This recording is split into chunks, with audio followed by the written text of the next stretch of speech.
these are a monthly get-together that we host. We, as 1776, started this probably about 5 or 6 years ago, partnered with Startup Grind to provide these, and it's just a great way for us to get an intimate look at a startup journey and an entrepreneur and someone that maybe hasn't had the opportunity to speak or just wants to get their story out there. So thank you for coming. Tonight, our very own Alison is going to come up here and talk. If you haven't already read, she is from Bicycle Transit System. So if you've heard of an Indigo bike, you've ridden one, that is her. And not only that, she also is someone that has not only run a marathon, but pushed her 3 children in a stroller in a marathon. So without further ado, let's give it up for Alison.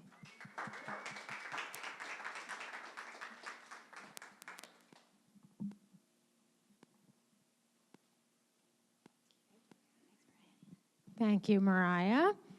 Yep. Hi, everyone. I'm Jen Mayer, the CEO here of 1776.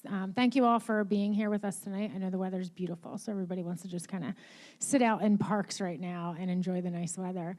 As Mariah was saying, we've worked with Startup Grind for a number of years. One of the things that we wanted to do a little bit differently for 2019 is Startup Grind, as an international organization, would profile women during the month of May. We decided that for 2019, we were profiling women for 2019.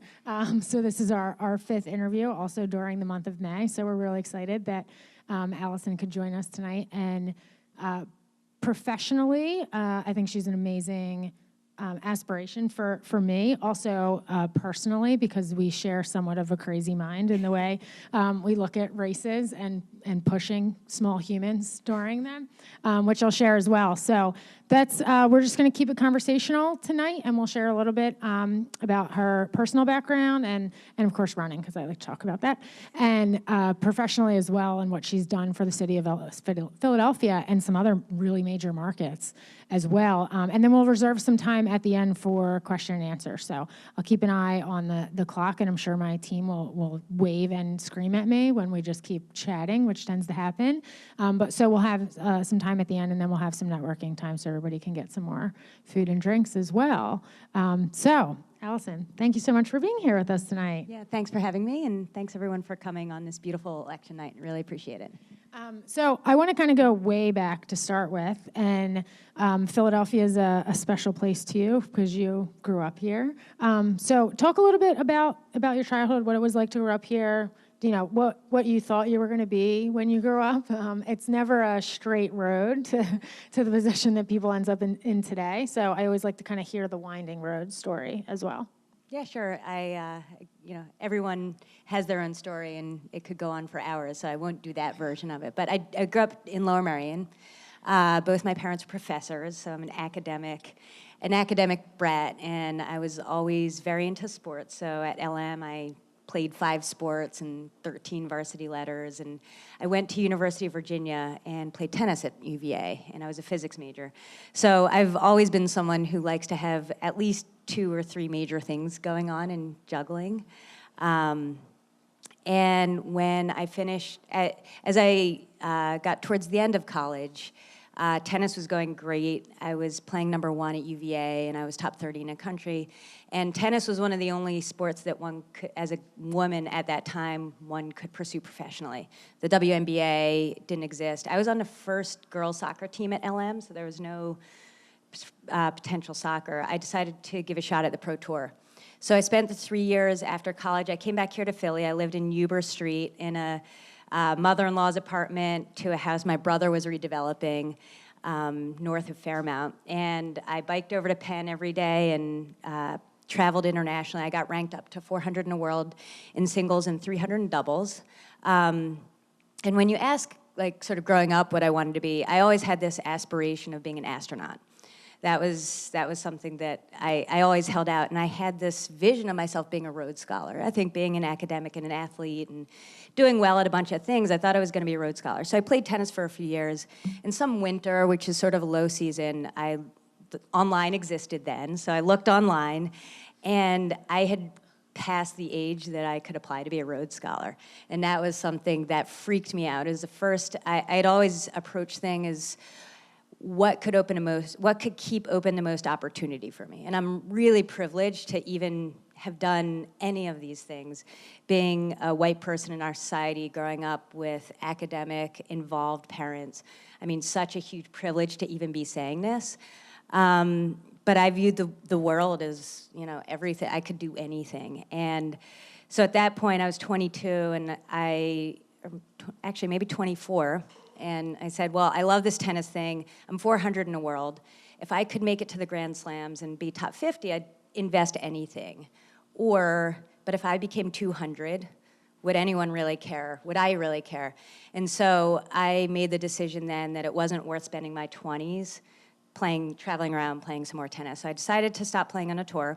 I got a job at a law firm downtown in Philly, and I actually rode a scooter to the law firm, like a little fold-up scooter. I would ride a mile every day. And on the first day of that job, I started looking for another job.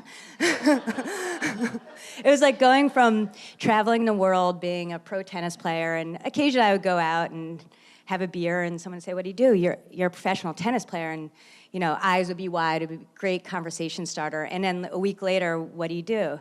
I'm a paralegal. And that was it was amazing. That was actually a really great lesson that I was the same person inside, but because of something I said, you're either an interesting person or a not interesting person. And that really, and another version of that is going to University of Virginia as someone who didn't really fit in the sort of sorority fraternity atmosphere there. It was like I could still, even if I didn't want to be a Kappa Kappa Gamma, I could still be good friends with the Kappa Kappa Gamma and love them for the things that I found as gems inside them. So I took a lot of these experiences, which was great, but I ended up getting a job in New York on Wall Street. So I worked for Goldman Sachs as an investment banker for a couple years, and that was a response to my parents being academics. I had no idea what went on in large buildings. And I'd never worn a suit in my life, and I'm always sort of like coming in late and backdoor, but I got a job at Goldman, which is my version of an MBA. So I never got an MBA. I spent 2 years in real estate investment banking, which was a great experience. And the response that I got from the folks I worked with was, she's great if she only cared. She doesn't, I really didn't give whatever about making more money for myself or making more money for other people. But I learned a lot, and it is definitely the fundamentals of what has helped me be in business. I worked for a nonprofit for a year. I didn't love the nonprofit sector just in terms of management, and it just, after working at Goldman, that whole world seemed so not particularly well managed. So going back to the astronaut thing, I learned that if you had a PhD, you could potentially, in science or engineering, you could potentially be an astronaut. So I was, again, privilege and opportunity. I was able to get into MIT for a geophysics PhD. And I started there, and I moved to Boston, and I realized that I am a really good generalist, and I am not very good at specific things. And I ended up leaving MIT with a master's, all because I did not pass that test to get on to the doctorate. And it was probably the best thing that could have happened to me. And after having this life of a lot of success, accepting that failure, and I can talk about it now because I'm here on the sofa and I'm a success. And unfortunately, our society does not allow you to really talk about it and admit failure. But anyway, I did fail out of MIT, which is, I have a master's from there.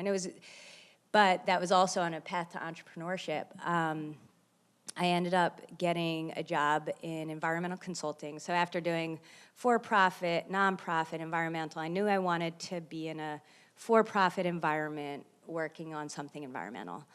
And I got a job doing soil and groundwater cleanup for three or 4 years outside of Boston, and I started biking to work. It would be like living in Center City and working out in Jenkintown.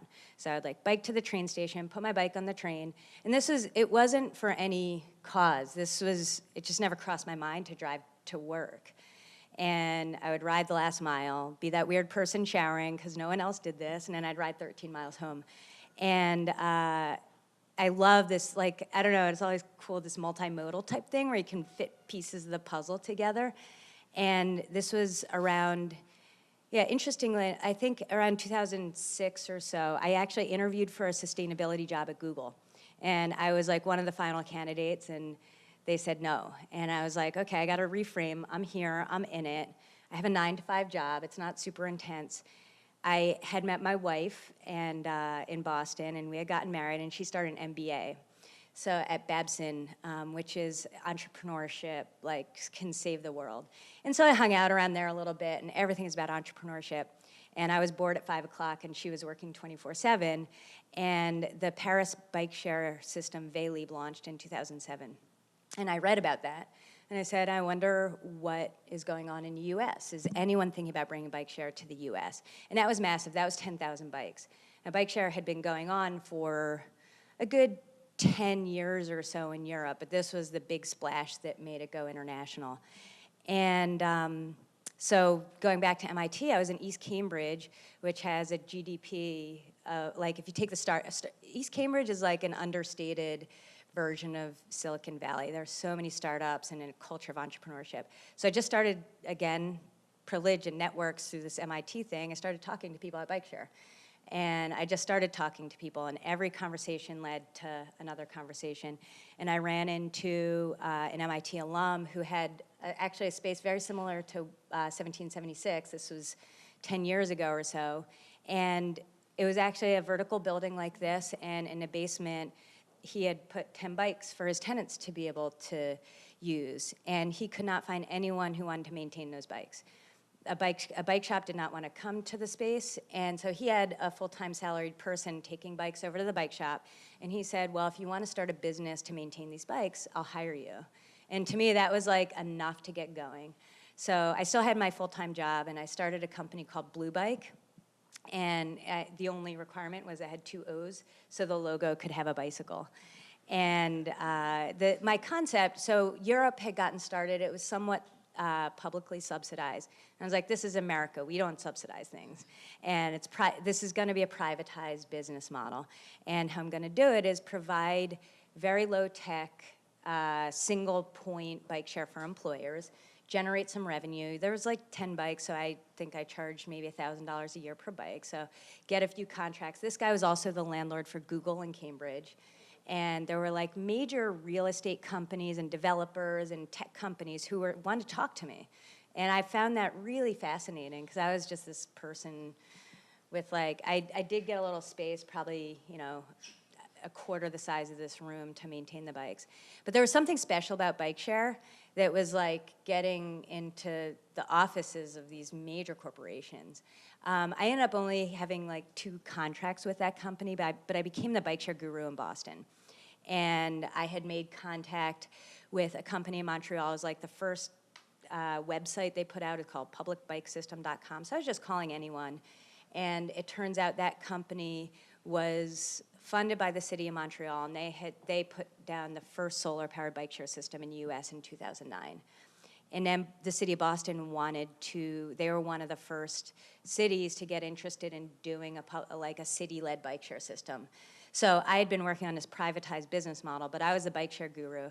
And I got together with a company called Alta Planning, which is a bike planning company. And they sort of wanted to get into operations. I was probably the only person in the country who had done any bike share operations. And this is on a really low level, but I knew insurance, I knew maintenance, and so we put together a proposal, and that company became Alta Bike Share, and we won Boston, and we can talk further about that. But I went far beyond my. No, there's 2 really important things that I took from that. Was one, we had hosted a program a couple weeks ago called Founding Failures, and we talked about like what is the definition of failure. And a lot of people are like, oh, well, it's like the opposite of success. But as the conversation evolved, it was really a failure can be a pivot. So like as you're talking about leaving school, that like was actually an amazing thing for you to happen in the course of your life. In hindsight, of course, that always ends up being like the best way to look at things. But that failures aren't really failures. They're just kind of redirections into the place that you're going to end up in later. Also that like you're immensely driven and kind of accomplished at like taking those pivots and just like looking at the next step of like what's the next piece that's going to come from taking this pivot on the road. And was that something always from a mindset of kind of like, you talk about it now in a very positive light, but some people even in this room that may kind of be in that grind right now, is that a mindset that you've always had of being able to look at those pivots and think, well, if I can't go right, like I'll turn left and I'll just make what I can out of it?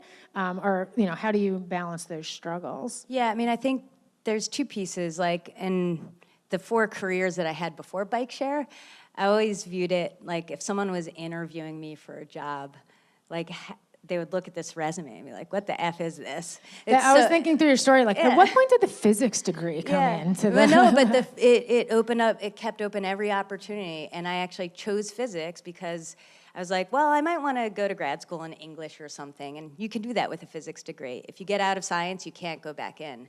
And it's this, and you can, in retrospect, tell any story you want. So on that, like I could probably tell you why opening a plumbing business was like the natural follow-on to any of this. You know, you can in retrospect create those pivots. The bike share journey has been a little bit different, and the way I view it, it's sort of like hiking a trail or going on a run. It starts and like it looks like it's going to end there. Like as an entrepreneur, like there have been a lot of times where I'm like, I do not know what the next step is going to be. I don't know if that path there ends. And you can only know that if you actually go to the end of the path. And so many times if you're following a trail, you see it turns, and you didn't know that it turned. And that's this journey on bike share, which we haven't really gotten into how that has moved. It's really felt like that, like you have to follow it to its end, and it is very rare that it is a dead end. There's always some turn or pivot that if you actually go to the end, you're gonna find. Right. So this is like 2009, 2010, you're in Boston and running this bike share program. So how does it evolve to now running bicycle transit systems and operating in really a bunch of major markets across the U.S.? Well, I actually moved back to Philly in 2009. My wife got a job after her MBA. I said, you can move anywhere, and she wanted to come to Philly, and I said, that's great. I know lots of people in Philly, and we have to live in the city. That's my only requirement. And so we've been in Mount Airy for about 10 years. So we didn't actually start Boston in 2009. The first thing we did then, so we had started Alta Bicycle Share, and I was working with this company, Alta Planning, who is, as an individual in a small company, doing city contracts is extremely hard. It's basically impossible. So having sort of a sister company backing us was necessary. And so we applied to Melbourne, Australia. And when I say, so the cities have some funding. So it had moved from this privatized model in my head to a city has some money and they want to spend it doing bike share. So then you spend your time responding to RF requests for proposals. So we won Melbourne, Australia. And the first system that I launched was in Melbourne. And then we launched that in May of 2010, and I came back and we had applied to Arlington, Virginia for 100 bikes. They had some money for a small amount, and there was a burgeoning industry, it's still really small. No one else had responded. We are the only respondents. And we showed up in the room to negotiate the contract, and it turns out the DC area has a contracting governance rule that if one municipality enters into a contract, others can add on. So DC walked into the room and added on 1,000 bikes. And so I was commuting between Philly and DC, and we signed that in May of 2010 and launched the first bike share. There were 3 bike share systems that launched in 2010. That was Denver, Minneapolis, and Capital Bike Share was a third in September 21st, 2010. And then that was successful. That was with that Montreal company that I had contacted as an entrepreneur, 3 or 4 years ago. And Boston hadn't launched yet because of various contracting things. As we were launching DC, I got a call from my contact in Boston, and she said, why can't we make it happen? I said, well, this is what's different in DC. And so she did a new proposal, and it was with this, so we ended up launching in Boston in 2011. And with successful DC and Boston, New York had gotten interested, and they put out an RFP, and we were the obvious winners for New York because we had already launched, the first major city bike share. So I moved to New York in 2012 for a year. We rented our house here in Philly, and I had always thought or playing any tennis was the hardest thing that one could do in life. It's like you're mano-a-mano on a court. You're only playing for 10% of the time, 90% of the time you're beating yourself up for everything else you did wrong. And so anything else in life would be easy. And the only thing that has proven mostly true, except for the year in New York, working on City Bike. That was a very tough year. We announced, I think it was September of 11, and the city announced that we were launching in July of 12 without like really coming up with a plan to do it, and we didn't have a sponsor. So first there was tremendous pressure to get a sponsor. We did end up getting a sponsor led by the city, so that was City Bike.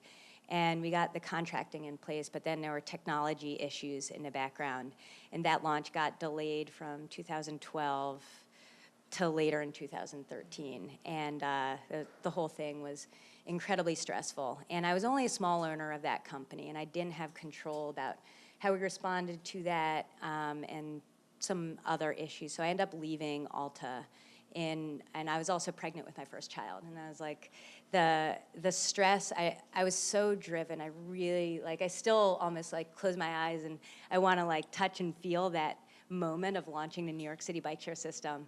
And it was that stress that would have taken to get there was not worth the health of my baby. So I ended up leaving before the New York City launch. We moved back to Philly a few months before that. Actually, an interlude, disaster is we moved back to Philly. The system didn't launch. We were still getting deliveries of bikes and stations to a warehouse in the Brooklyn Navy Yard. So we had 5,000 bikes, I want to say 300 stations, a ton of solar panels in this warehouse, and Sandy hit. And we got 5 feet of water in the warehouse and lost $11 million worth of equipment. It was just an incredible, crazy experience. And then as a contractor, we weren't talking to the press without the okay of the city. And the city wasn't ready to talk about it. And we had writers from the Wall Street Journal and New York Times sneaking into our warehouse to find out what was going on with the pressure of the whole situation was unbelievable. Anyway, City Bike, with all sorts of crazy, and you can Google about the launch of City Bike. It did end up launching. The first year was not great because of technical issues, but now it's amazing what it is. It gets 80,000 rides a day. Yeah, and I ended up consulting for a couple of years. There was a female-led design firm called Tool Design Group who gave me a landing. So I was, have this burgeoning family. I had a job and benefits, and I started the bike share business for that consulting firm. But I wanted to get back into operations, and we knew Philadelphia was coming up finally, after years and years wanting to do bike share. And we put together Bicycle Transit, and I took 4 key employees from Alta, and we competed and won the RFP for Philadelphia and won LA on the back of that. So that must have been a kind of a sweet homecoming Yeah. of coming back to Philly, kind of coming in and out of Philly a few times, coming back and then launching the company. That's the first contract. Yeah, no, I mean, it's amazing. Well, actually, my now COO, who moved from Australia, and we've worked together he's launched, put down every station in every major city bike share system. And he's now married, and she would complain about living with him. She's like, I can't live anywhere that has a bike share system because as soon as we launch it, you move somewhere else. Yeah. So that's sort of how I felt. I was launching all these other places. So it's incredibly fulfilling. It's my hometown, obviously. And but we're headquartered in our system footprint. And we run LA and all sorts of stuff. And to have that headquartered here. And, even I think I was just talking to Ron, the president of 1776, to run into people who I grew up with, and now really dedicated to the city, is really exciting. So I never thought I was going to be someone to move home. But no, I love it here. It's sort of like we are the perennial underdog, and I think I sort of carry that type of personality, and eventually we'll end up on top through the back door. Very Philly. Yeah. So now you're running the bike shares in Philadelphia, LA, Las Vegas, Oklahoma City. Yeah. And then there's some support operations for some other systems. Yeah, as we well, have so we directly operate those 4 systems. So I've always focused on operations. Everything I've talked about is operations. We've always had subcontractors who've do the manufacturing of the bicycles and the stations and the software. It is a low capital business. I've had the luxury of never having to raise any kind of capital, which is amazing. People are, low capital and a really hard business. People are people. And, people are hard, and I love people.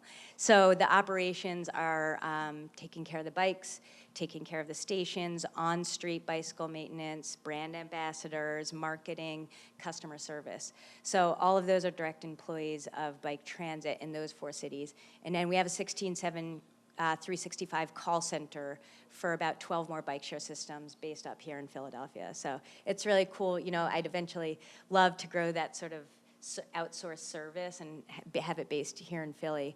The issue is that most of these systems are small nonprofits, and also bike share is not the most profitable business in general.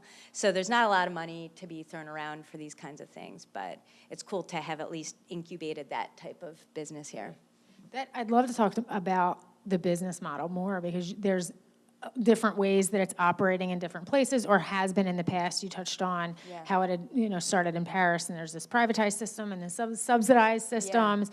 Yeah. Is there a blanket approach to what's happening in the U.S. now? Is it totally market driven, totally regionally driven, demand driven by what's happening in those towns? Yeah, the weird thing is most of bike share has never been driven by pure demand. Like this is where I started out. A normal business would find a unit economics that works and try it out and, figure out the product that works and find a model that works and then scale it sort of from the inside out. Yeah, that's entrepreneur. You hear when people are trying to search for ideas and things, it's like, well, find a need. Yeah. What is an issue that you have in your life? How can you make the world a better place? Like, how do you make people's lives easier, all those? Yeah, and bike share, well, even in Europe, it was cities want to do this, and there is a major issue with a network effect, at least with station-based bike share. One bike share station doesn't do any good for anyone. So then you really have to go out en masse and citywide and exclusive to create that network effect in a city. But in Europe, it had been, there are 2 major advertising firms, Clear Channel and JC&Co. And they would get these 30-year-long advertising contracts. They do bus shelters, and they started adding in bike share as part of their services. That model did not work in the U.S. Cities wanted to have a direct contract for bike share. They wanted to be able to expand it and buy it directly from the company. So then early on, it was public funding. Okay, there's a public transit system, and we should provide equitable transportation for a city, and that's where I sort of got started. And that worked. And in New York, Mayor Bloomberg, who has been extremely supportive of bikes and safe streets, long before they issued an RFP, said no public funding for bike share. So City Bike was totally privatized, which led to this house of cards business structure that we created there. And then there was a wave of privatization. The Montreal company ended up going bankrupt. There's some crazy back in 13 or 14. And so when we entered back into the market in 2015, there was a real desire for stability. They're just do what you say you're gonna do. That's what Philly wanted. That's what LA wanted. We don't want this crazy. Don't overpromise on the technology. Say what you're gonna do. Have a system that works. So it's sort of boring, but I mean, what I've really learned is that everybody knows the details are in the implementation, and we're not fancy. I don't talk a big game, but we get stuff done. And so that's what we delivered, and sort of things are going. And 2017, major change in China. Some folks had started companies to do dockless bike share. So these are very cheap bikes, sort of $100 or less, and locked to itself. So no one in the U.S. ever had the cojones to even pretend to put a bike not locked to anything out in a major city. And out in Beijing and Shanghai and every major city in China, they're getting funded by billions of dollars of venture capital and throwing millions of bikes. And then saying they're going to throw 100, each of these companies in 2017 were saying they're going to throw 100,000 bikes on the ground in the US. And some company called Blue Go-Go put a few hundred bikes in San Francisco without asking permission from the city. And they got cease and desist letters. San Francisco they put a stop to that. If that had not happened early on, things may have looked different. But what was happening in China is there were football fields full of ruined bikes, higher than the ceiling, just millions and millions of ruined bikes.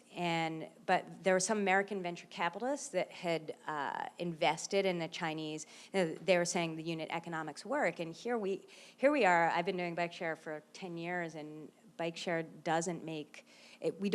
The systems themselves don't make profit without sponsorship. And then suddenly there's venture capitalists and based companies saying the unit economics works. The bikes don't need maintenance. And here we are, I have a 100-person company, and all we do are maintaining these systems at a level that's safe. And so what the venture capitalists got interested in Silicon Valley, and Uber and Lyft got into bike share about 1.5 years ago. So each of them decided they pivoted their strategies, and they decided that bike share was a part of it. So Lyft bought my old company, Alta Bike Share, and Uber bought a competitor. And all the China companies went bankrupt. So there's something that's like a bit crazy. It's like a dope on a rope thing, where there was no there. It's like funding this business model. And Uber and Lyft are now deep into it. And it was a deep part of their IPO conversation just within the last month or two. And a lot of the American versions of this dockless bike share did not do bike. They pivoted from bikes and gotten into e-scooters. So that's what's going on now, and they've been manufacturing hundreds of thousands of these scooters. And the ridership on the e-scooters is it appears to be fairly powerful.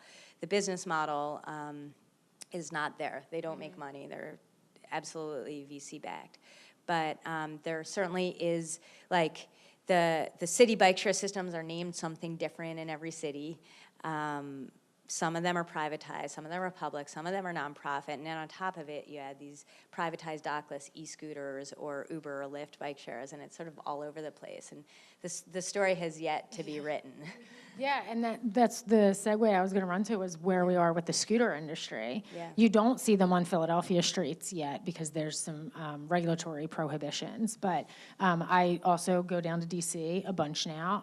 I've been going to Austin probably every other month now. They have a great startup scene. There's a bunch of companies in D.C. There's a bunch of companies in Austin. And part of what we're dealing with from the dockless side is that there's scooters all over the place, and then they're trying to catch up on the regulation on that side. How much do you see of that as a benefit to increasing people to use different forms of transportation outside of cars and other things, versus then, how well made are the strollers? It was one of the things I learned about strollers, scooters. I'm segueing into our next conversation.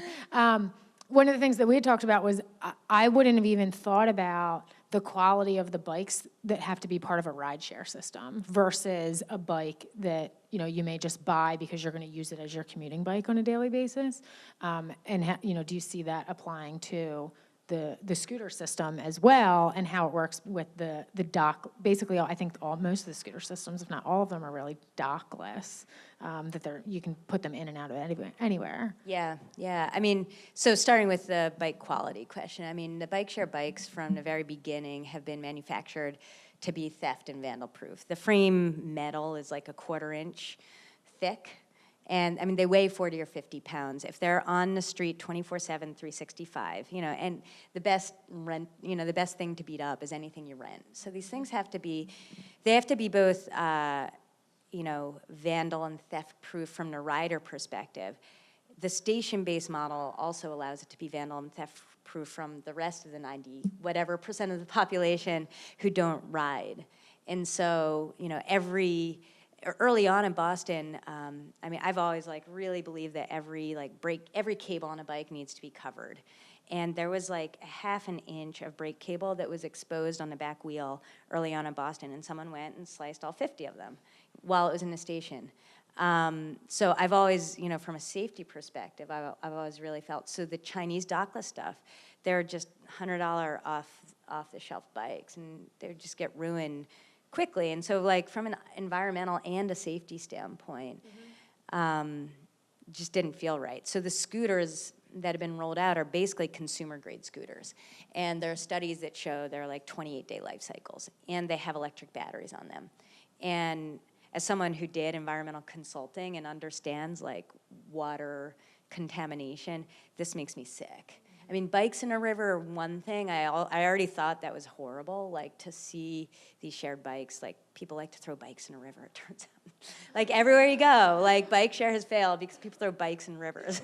But people do that if they're just sitting, and anyone who lives in Philly knows that if you care about something, you don't not lock it to anything. Like it's gonna, I'm sorry, like it's gonna disappear. I wish the world were different. And you know, there is, so I love I love what these they've spent a lot of money on lobbying, and now Uber and Lyft are spending their money on lobbying for like things to reduce car usage in inner cities because it would help increase their bike usage and scooter usage. So there's a lot of this that's been really positive because it's brought mass attention to bike share, whereas I feel like our stations on the street, people were like, oh, there's a station, and I walk by it. And we certainly have generated ridership, but not, you know, we get here in Philly, about 3,000 rides a day, which is great, and it's not 20,000 or 50,000.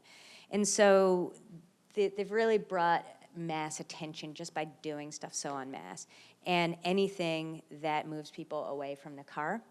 And like, electric cars are great, but I still think for cities, just something smaller is better for cities. But at the same time, throwing things out on the street that can be picked up and thrown to wherever they're going to be thrown, and create environmental trash and are likely not safe for the user and not been road tested or really designed for this use, and can't be knocked over into the sidewalk, and an older person or someone with kids or a physically challenged person might trip on it. Like, I just feel like those issues should be figured out in parallel to throwing these out. So I take like one of our values that we've created as a company is responsible, and through this whole like VC dockless stuff has been the most defining value. Are we gonna operate, I won't operate anything that I don't believe in a manner, like we check every bike every month and we have a full record, and if we do have a crash, we immediately look at when the last check was, and we know exactly where every bike is, or if it's missing. But it's like, you know, we don't just treat them as things that are replaceable, and that's been really important. With your own company, on what's happening kind of with ride share and ride in cars, scooters, bike share as well, what are your goals over the next year for 2019? 5 years, 10 years, and how you see that playing into what you think the future of the shared economy is? Yeah, I mean, I will continue to tirelessly try and figure out a way for bike share to make money. Because I've always thought if one bike can make, 1 cent over its operating cost, it's infinitely scalable. I mean, right now, systems make anywhere between 30 and 80% on revenue. So they're different. So that's something that I will continue to just try and figure out. Electric bikes are going to make a difference in that, because I think we just put out our first 20 electric bikes here in Philly for Indigo. We're going to put out 450 this year, which is awesome. And they're already getting like 8 to 10 rides per bike per day, which is awesome. So certainly still looking for that business model that makes bike share scalable. One of my goals for 2019, which I'm really excited about, it started as sort of a side goal, but I want to figure out a public-private partnership with some entity, whether it's a city, whether it's another agency, whether it's a nonprofit, to take some of our like profits and directly putting it into building safe streets infrastructure. And potentially using that as matching funds for public funding. And if we can figure out a good model, if my little company can do something like that, and there is behemoths with billions of dollars, maybe we can create a model that other companies would follow, so that, you know, we can make our cities more friendly to pedestrians.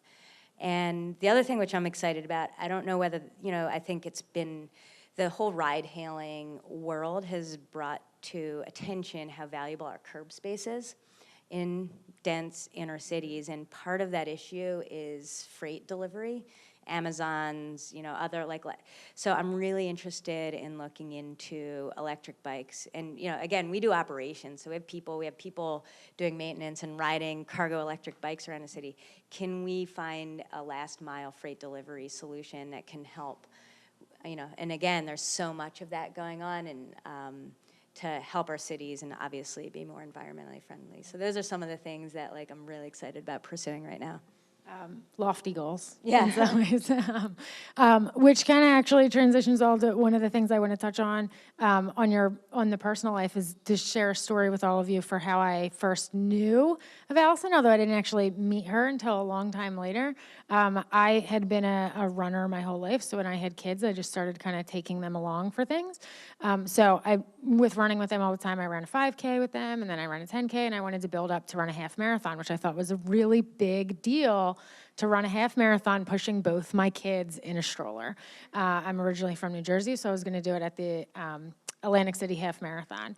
I'm at my in-laws' house the day before the race, and I'm thinking I'm like pretty hot stuff. Like, I'm going to be the only person there pushing both my kids in a stroller for this whole half marathon.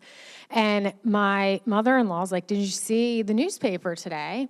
There's a woman that's going to run the race tomorrow pushing 3 kids in a stroller. And I'm like, you've got to be kidding me.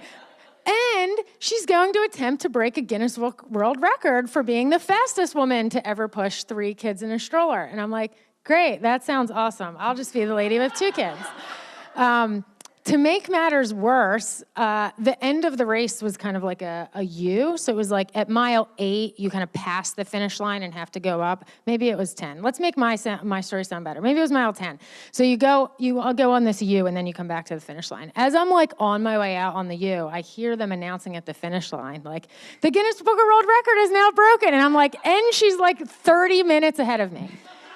It was Alison, pushing 3 of her kids, breaking a Guinness Book of World Record, running an entire half marathon at like a blistering pace. This is also like the pace that I would run if I didn't have anybody around me and had like fully trained for the race. So I was super impressed by that, obviously naturally drawn to her having that affinity. So back to mindsets of entrepreneurs and thinking about like, yeah. Do we phase off? I do want to add that Jen just ran a full marathon pushing a double stroller. Well, I had to one-up you. And I was like, well, I can't break a record, so what else can I do? But having that sort of mindset of goal setting and then just kind of going after the goal, like how do you get to that level? I mean, you played professional tennis, so you're athletic and you're driving in these goals in multiple lanes. And I feel like collectively, the most successful entrepreneurs that I've talked to are kind of pushing in various aspects of their life. Like, it's not, they tend to be really accomplished in a lot of different areas. So how did that play into kind of what else was happening in your life? And now I'm trying to think back to the year and what was happening with bike transit during that time, which usually, like, when you want something done, give it to a busy person, that you're also probably like, let me start a business and I'll break this world record on Saturday and then go to the meeting on Monday. Well, I will say, I don't think of myself as a competitive person. I've told my wife, like, I'm not competitive. I just want to do better. You know, I want to push myself. And then I think back, I had a friend in high school, and she was also an athlete, and at some at some point we were playing ping pong in our basement, and I lost the game, and I threw the thing across the room and almost hit her in the head, and I think that friendship ended. And then I thought back to that, I'm like, maybe I'm a competitive person. And so I do think I have a natural drive.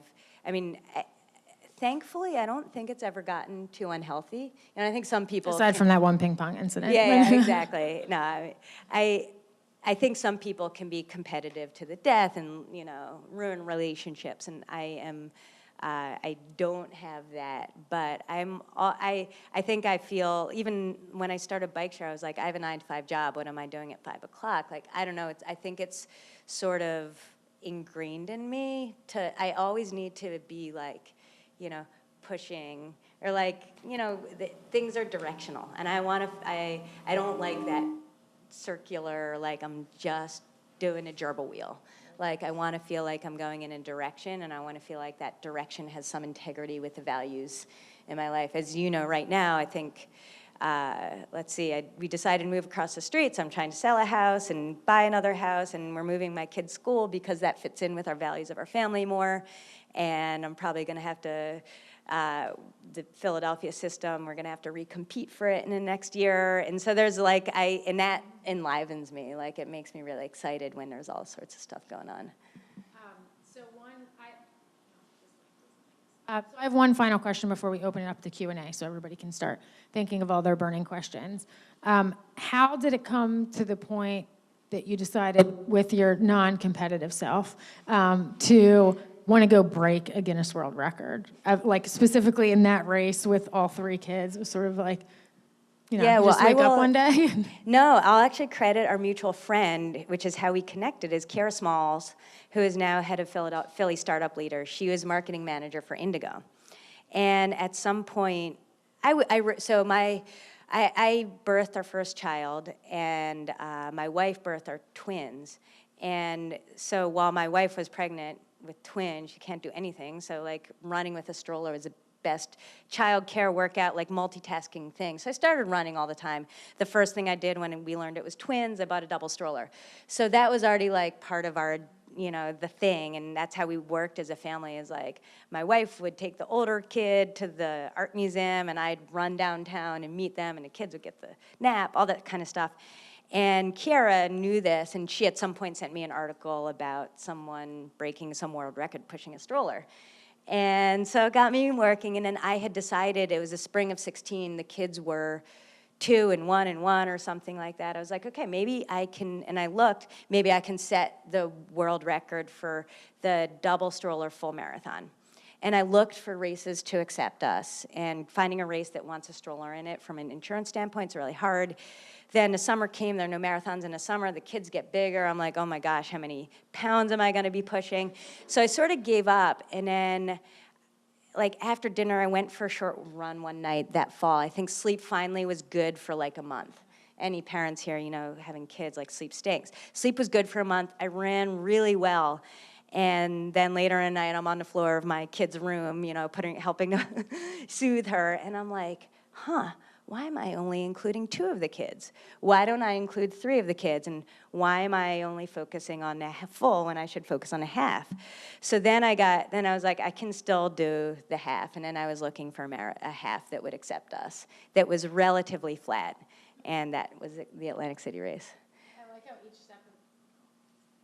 I like how each step of the story was like, well, then I'll just add a kid. Yeah. And then I'll just like it goes very well with the like pushing the boundaries and everything. But it's a wonderful story of one, incorporating your family into that, because a big part of the reason that I would run with my kids is to kind of demonstrate that belief that you could achieve a lot of things. And I think that's a great demonstration for your kids, and is obviously a tremendous benchmark to achieve outside of everything else that you've achieved in life.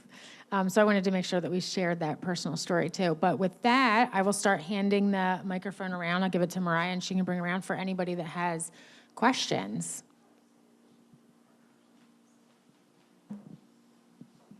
So you told in your story about there are times when things got really, really stressful for you, and you're obviously a very accomplished person. When have you found it's best to sort of say, okay, I'm dropping this, I'm dropping out, I'm gonna just write this off as like, this is a dead end? And when have you felt like this is a challenge and I can apply my problem-solving skills and like overcome this? Yeah, I mean, that's a good question. And when I think through what has, the paths that I have followed, the only time I've truly reached a dead end is when someone told me to leave. When I was at MIT, it was like, you didn't pass the test, you're done. And, most of the other times, I have been able to, one of the things that I have had the luck, and this is part of my values, I think, I haven't had to stretch myself financially because I've always done it as a side hustle. And so when it made sense for that main thing to be done because the side hustle became the main thing, that's when I called it a dead end. But the only time that I can truly think that on like a major issue is the MIT experience. And I don't know if it's like this is like an upbringing thing, but especially as like I see kids, and especially females, like when it comes to math, they might say like, I don't do that, I can't do that.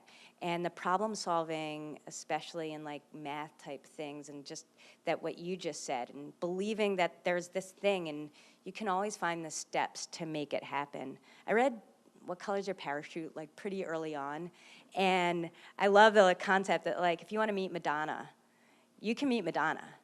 And there's a certain number of concrete steps anyone can lay out. Now, for some people, it's going to be easier than others, depending on where you're born and who your connections are, and da-da-da. But there are very few goals in this world that I think deciding what that is far harder than creating those steps to get there. Thanks.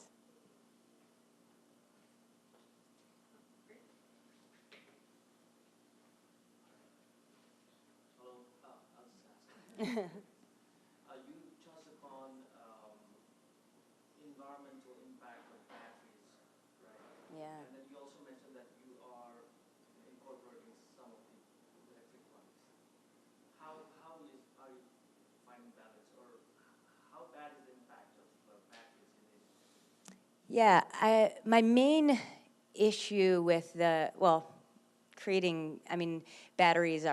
battery waste is clearly not good for the environment. The piece of it that I am not in favor of is treating them as disposable, like month-use disposable batteries that are what these electric scooters are doing. Now, what we have is lots of plugs and walls. Like the batteries are supposed to last 5 years. And in those 5 years, they should get thousands upon thousands of uses. So I think, weighing it, if we can manage those batteries responsibly and use them for 5 years, and then when we eventually dispose of them in a responsible way versus them going into rivers or landfills unmanaged. I think that's more of my concern around the batteries. Any other questions?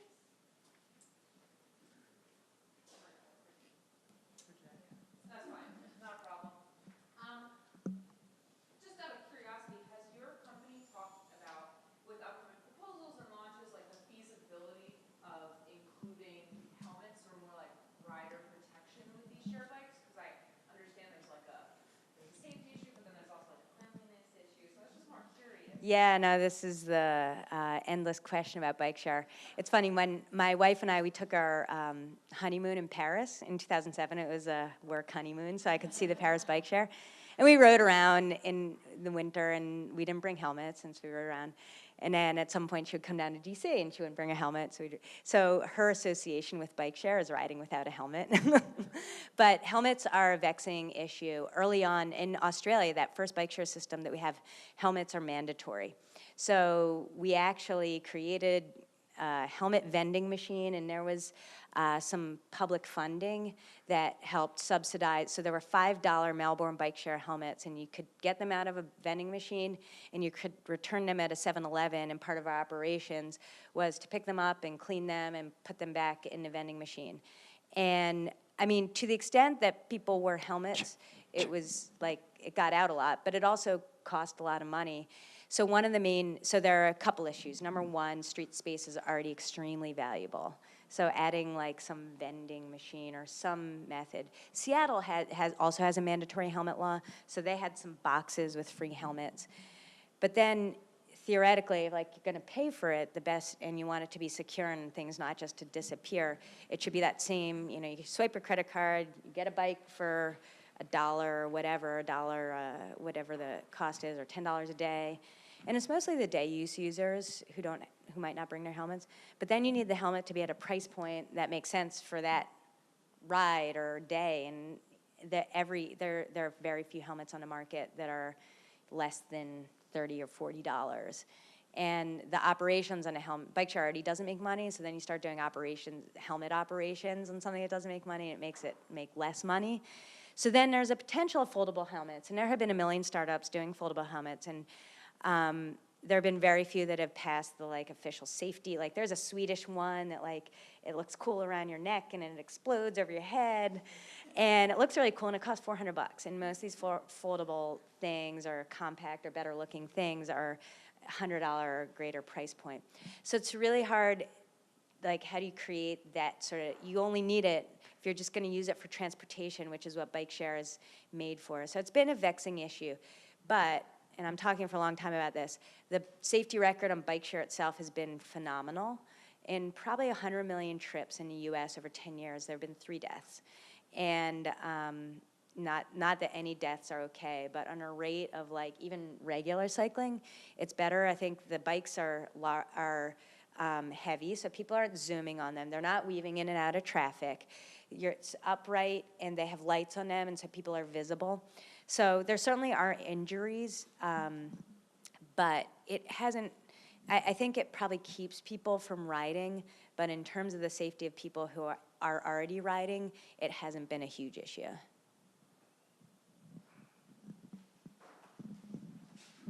Thank you. Hi, appreciate you sharing your story. It was very interesting and inspirational. So as I hear you go through your process, it sounds like you were more passionate about the operational aspects of starting up your business and running it. But as you evolve into really taking the CEO role and taking on the leadership aspects, did you reach out for external channels to like help fortify your overall capabilities, or did you ever consider doing such a thing? Or did it all just come quite naturally to you as a problem solver? Yeah, thank you for asking that. Well, from the very beginning, I was lucky to have my now COO who has like focused on day-to-day operations. So I've actually always been more on the front line of business development, getting new business. I think where I've rounded out over the last few years is sort of organizational growth and culture, and that's something that it's not like the thing that, you know, used to sort of spark my fire, but when I look at what bike transit is now versus what Alta was, the major differences in what we've created as an organization, and I'm incredibly proud of that, and I think that's where I've experienced personal growth. And I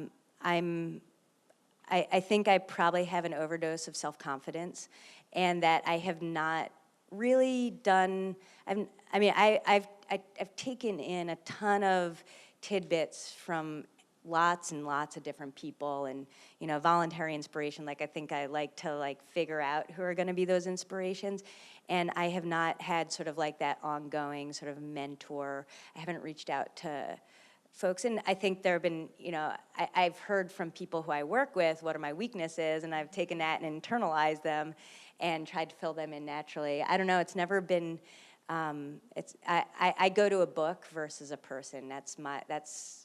just how I'm wired. And so far it's been okay, but I also, especially like I think, I probably suffer from some of this, even though I have this like overdose of self-confidence, I still have some of the stuff that we're raised as women in society in sort of like, really grasping that role of a CEO, and even saying the word CEO, like at Alta, they wouldn't call me CEO, I was a president, and that title of CEO, and just being able to own that and to like really believe that I'm the one, I think I have given away power, especially, just because it's nice to have a security blanket, and then I've regretted that. And I think I'm, as I'm in my mid-40s now, I'm like sort of growing into that self-trust role of like, it's okay to, be out there and be vulnerable.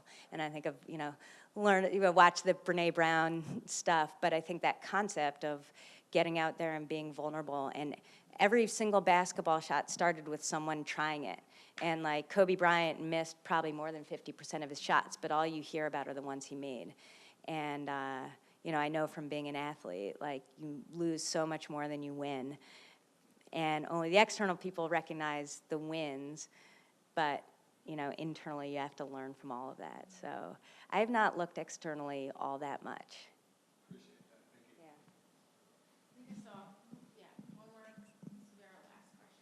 Thank you. Thanks for sharing.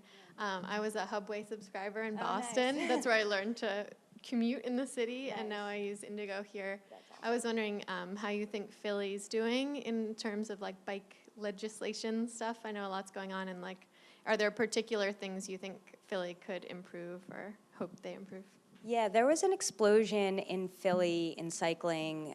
I mean, I think we had a good baseline. There was an explosion, I want to say, in like 2010, 2011. The bicycle collision has like the real numbers, but I was just talking to Sarah Clark Stewart, who's the head of the BCGP, and she was saying the creation of the Schuylkill River Trail extension past the Art Museum, whenever that opened, that was like huge to make cycling more acceptable, or getting more people on bikes.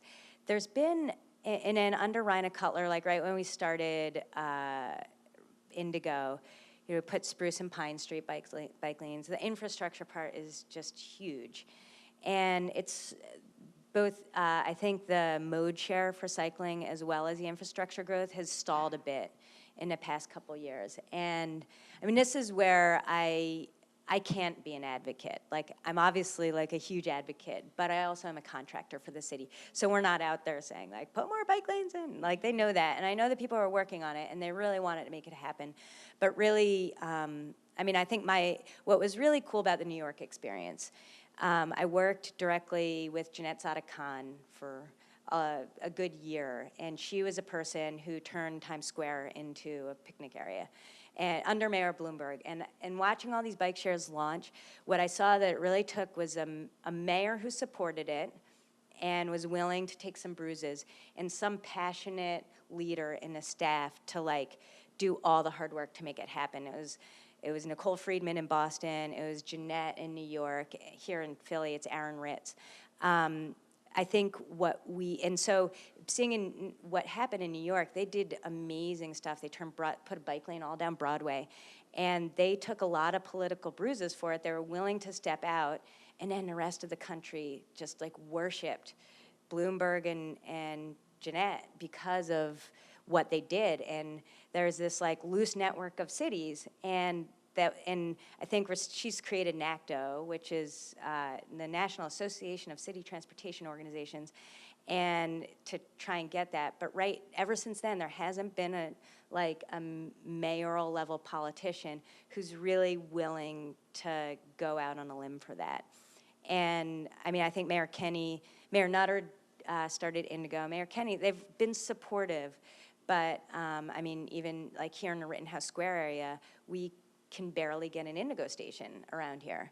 And there are various politics and local, like it gets so political. And so I think that political will, I mean, people, even like our wonderful like liberal hippies where I live up in Mount Airy who want climate change and everything, they're gonna live and die by their parking spot and holding their, And when you have those community members speaking up really loudly, it's so hard for politicians to take that jump.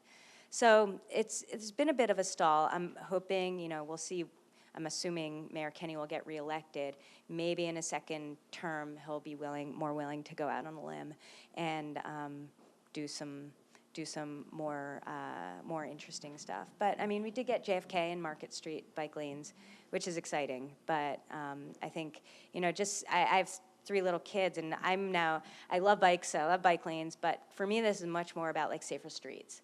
And it creates safer, cleaner, greener communities where like, you're not in a car behind a windshield, you're actually like interacting. And if I have my 3 kids around, I don't want to worry. I literally worry, like when we're walking on a sidewalk, they could be 2 feet from death at any moment.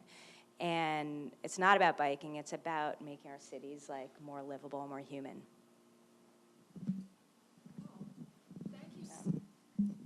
Thank you so much for being here with us tonight. I love hearing your story. I'm happy that you could share your story with everybody tonight. I feel like you're this undercover, amazing CEO in Philadelphia that doesn't get to talk about your story so much. So join me in giving Alison a round of applause as a thank you.